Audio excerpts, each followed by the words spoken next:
Tere taas kõik teadushuvilised raketisõbrad, kes te järjekordselt olete leidnud oma tee Rakett 69 veebisaadete juurde.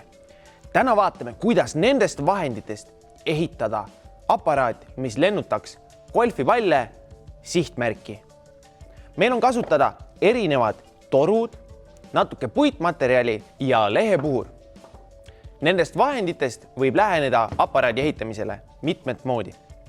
Küll aga jääb põhimõte ikkagi samaks.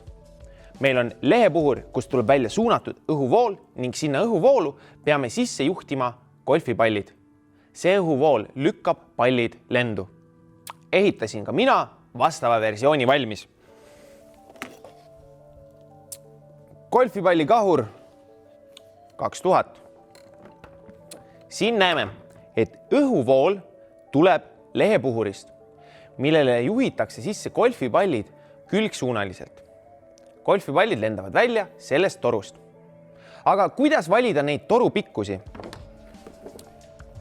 See, kui kiiresti pall torust välja lendab, sõltub sellest, kui kaua see pall kiirenevas õhujoas viibib.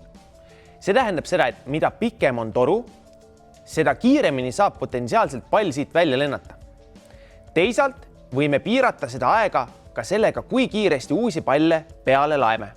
Näiteks võib olla üks pall jõudnud torust siiamaani, kui juba anname peale uue palli.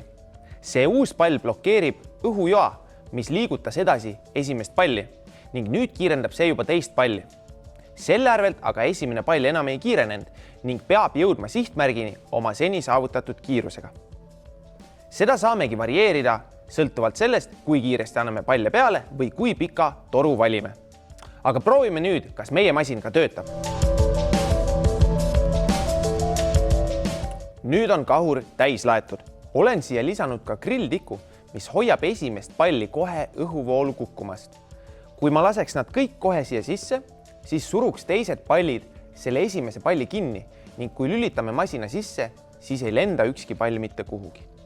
Kui aga lülitame masina enne sisse, kui vabastame pallid, siis saab esimene pall kukkuda sujuvalt õhuvoolu, sealt kiireneda ning seejärel siseneb õhuvoolu juba järgmine pall.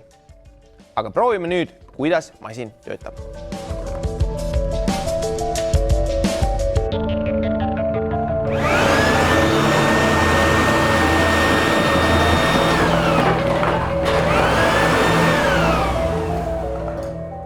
Et võistlejatel oli pallide lennutamiseks ette antud piiratud aeg, siis on väga oluline, et lennutusmasin töötaks kiiresti. Kiiruse osas töötas meie masin valatult.